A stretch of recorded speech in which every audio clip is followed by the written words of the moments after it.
The information provided on this podcast is for general informational purposes only and is not intended as a substitute for professional medical advice, diagnosis, or treatment. Always seek the advice of your qualified healthcare provider with any questions you may have. Never disregard professional medical advice or delay in seeking it because of something you have heard on this podcast. Reliance on any information provided here is solely at your own risk.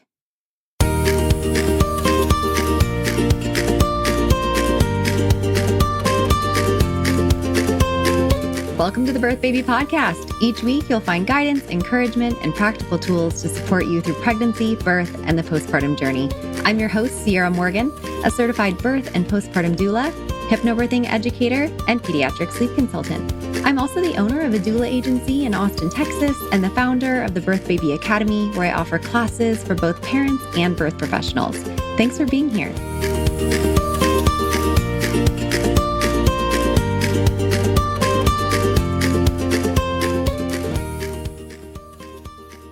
This is a little bit of bonus content from after the interview with Evelyn.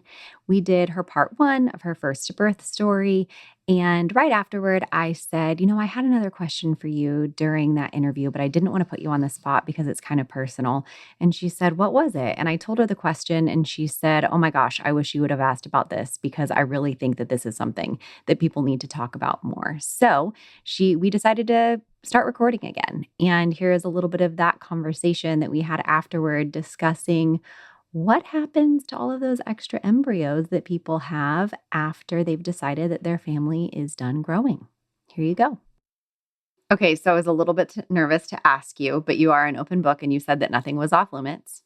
And you had 2 spontaneous pregnancies that you anticipated needing to use embryos and IVF for doing that. Do you want to share what your plan is for those 2 embryos that you have? Absolutely. The short answer is I don't know. The long answer is it's something that is really near and dear to my heart because you go through a lot of counseling when you go to IVF. They counsel you on what happens if a partner dies, what happens if you divorce. Like you sign off the rights and who can do what on all the things. The one thing that I can only speak from my experience, but I've never heard of somebody else getting counseled on this either. And I think it's a business thing. When you go into IVF, there is this mindset of, and a lot of people do end up in this situation of lack of you're not going to get pregnant. Oh, we're not going to have enough embryos. We're not going to have, all of this, that kind of feeling and mindset. And even from the clinics, it's like, what do you, always feeling like you're not going to have enough. Mm-hmm. Nobody counsels you on what if you have too many.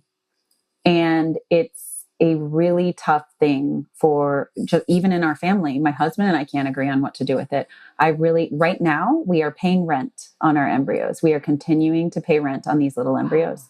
I do not want to donate them to science. I don't want to throw them away, so to speak, like kill them, depending on, my husband feels strongly that like that's his child. So he doesn't want to adopt it out. I would be open to adopt to not for money, but just like finding a family that needed them. That was a good family, somebody who really wants a baby. I've been there and it is. I'm surprised that you are the one. A lot of times that's the female mentality is like, no, that would be my baby out there. Like I couldn't do that. And the man would oftentimes be the one who's like, we didn't carry it, but that's interesting. You guys are I would prefer for it to be my baby. Right. My husband wants to Could you get a surrogate for them? Right. But the point is that nobody counsels you on this. So right now we're in a state of limbo, much like our little embryos, they're in a state of limbo. And again, I know I've said this on a lot of different topics we've talked about. This is not a judgment on what somebody else does. This is purely what feels right to me. And what feels right to me is for me to either carry them or for somebody else to carry them. And neither of those options are working for my husband. He feels like our family is done. And, and so, but the point is that no IVF clinics that I know of counsel on this. And if there's anybody going into IVF, I think it's something that you should really discuss with your partner also. And not that it's not currently causing us any major issues. It's just something you didn't even think about. Yeah. It's just, wow. I will say, and also you want to keep in mind the finances of the situation because it's not cheap to continue paying rent on them. You can keep embryos for a very long time. How viable they become over time, I don't know the technical science of it, but I do know there have been cases of people using them like a child carrying their sibling, essentially. Whoa. I have heard stories. Let me say, I don't know. I have heard stories of this. That's or like a cousin or like a fam, so wow. I know that that's something that is like somewhat possible. And everybody's going to have their opinions. I actually just got into a conversation like this with like not super close mom friends, but mom friends that I know, and everybody had their own opinion. And one of them was like, did I offend you? I'm like, no, we all have our own opinions. Like one person thought it was like kind of weird. Like, ew, is that incest? Like if right. Or like, could there be any sort of genetic problem since, it is the mom? There really can't, because the embryo is already formed. So it's already got the male and the female. So all your body is doing is like carrying it and feeding it, so like when it comes to the genetic aspect of things, look, I'm not a doctor, but from what I understand, genetically, there's no, it's not crossing over in that sense because it's already formed. Now it needs to grow. This is so interesting though, because you're right. There's so many options. And if it's not talked about, just like they say to go to marriage counseling, right? Like go to marriage counseling, talk about having kids, talk about finances, talk about all these things. You could do as much counseling as you want. And if they're not bringing up that aspect, a lot of people wouldn't have that cross their mind. And that could be a big point of contention.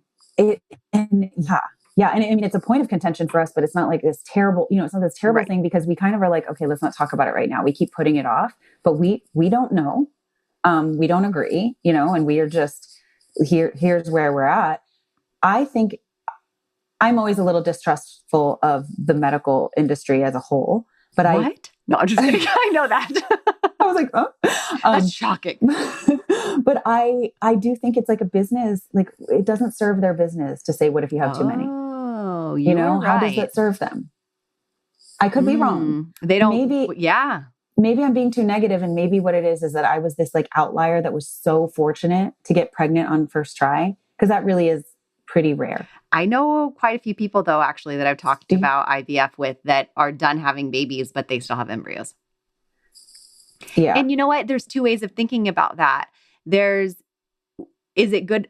I mean, you could say it's better for their business if you don't have enough because, man, egg retrieval and all of those things cost a lot of money too. So I guess there's two sides of that coin. It's not good for business because, hey, if you have extra embryos, that you have to store them and you're paying them to do that.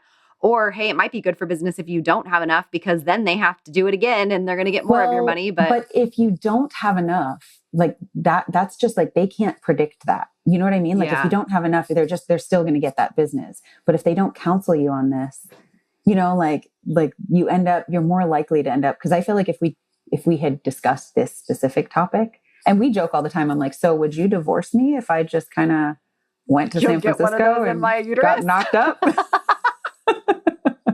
That sounds so terrible. I'll just tell you that I got pregnant spontaneously. That should be the clip. If I just went to San Francisco and got knocked up. Sounds terrible. That's awesome. So, but, what do you think that you would have had done as many retrievals? Or these weren't retrieval. This was all done in one. So when you do IVF, they give you like different hormones and different medications that make you hyper-ovulate. So this was all done in one retrieval. I would say, would you have had them all? Like, could you have chosen to have less? No. You can't. No, because it's like everything all these eggs, they get all these eggs. And there's different kinds of IVF. There's kinds where they fertilize it in the Petri dish. There's kinds where there's all these different pathways within the IVF spectrum of things. Mm-hmm. But you pull all the eggs you get because you don't know which ones are going to survive. And I think anybody in their right mind, if you're paying the money for IVF, you're going to take all the eggs you get, because so many, I think we started with like 17 and then only 12 survived this level. And then only 9 survived this level. And then only 3 were considered viable. And even the science then with those 3 considered viable, possibly that those 7, because we did something called, it's been such a long time, PCR testing. I forget what it's called, but it's like a genetic testing that you can do on the embryo. So we did that testing and we were told that those weren't viable embryos. But since then, they've come out with new literature that suggests that sometimes they can become viable as they grow. Like they might seem not viable, but like, and so this is all areas that obviously I'm not an expert. I'm just a girl who did IVF, right? Yeah. But this is what I've learned in time. So maybe even some of the ones that we threw away at the time because we were told they weren't viable possibly could have been. But what I know is we had three in the end. We were told you have 3 viable embryos. And that just for like, I didn't know any of these terms. I mean, I knew embryo, but the embryo is already fertilized. So it's got it's our child. It's just sitting in a frozen petri dish. Yeah. Yes, exactly.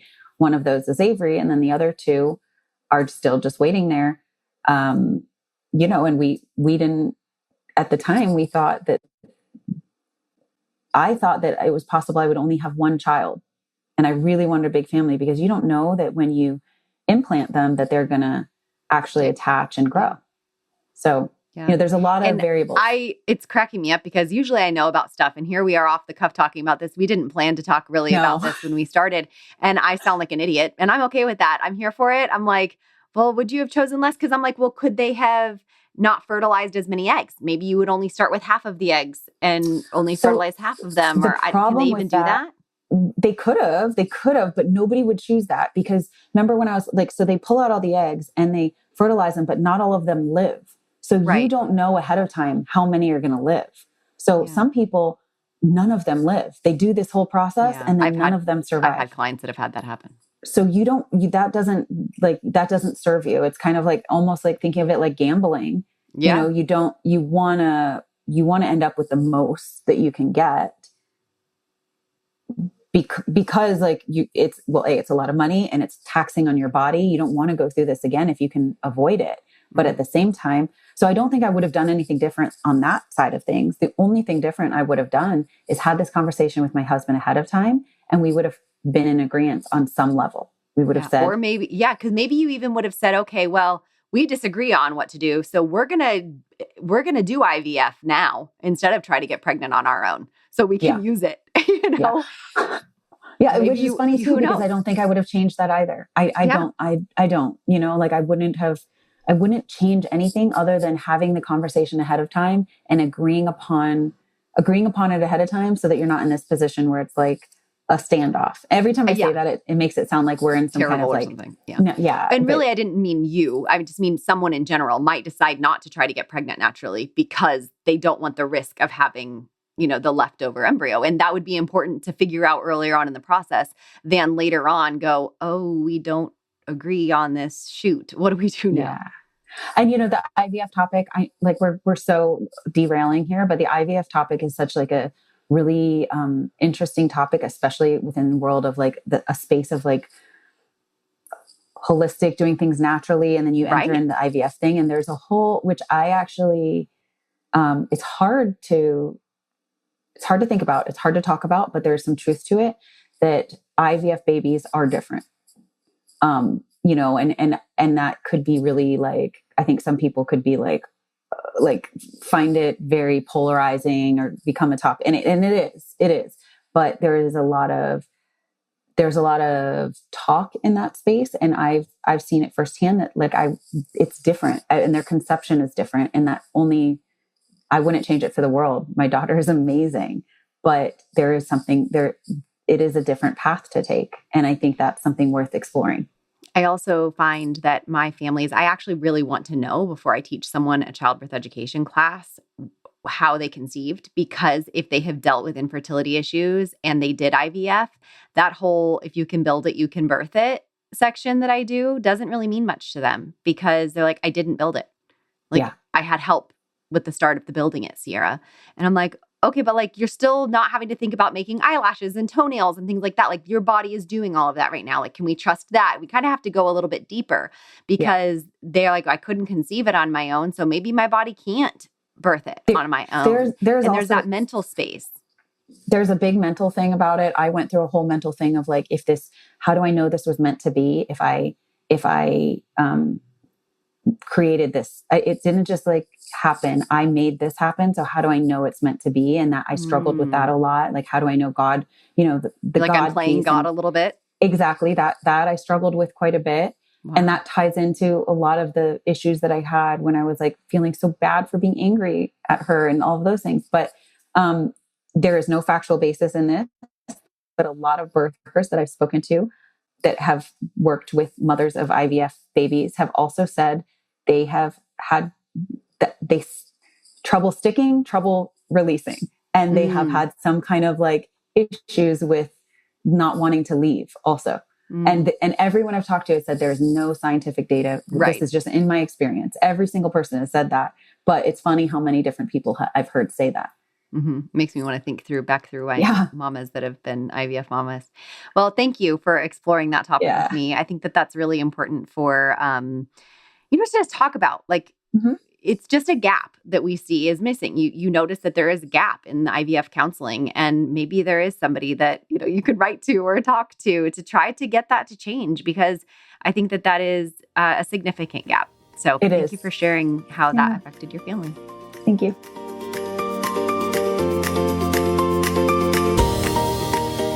Thanks for listening. If you enjoyed today's episode, please take a moment to follow, rate, and review the podcast. It helps us reach more families who can benefit from this resource. For more resources, classes, and services, head to empoweredbeginningsatx.com or check out the Birth Baby Academy at birthbabyacademy.com. Until next time, wishing you confidence and calm on your journey through birth and beyond.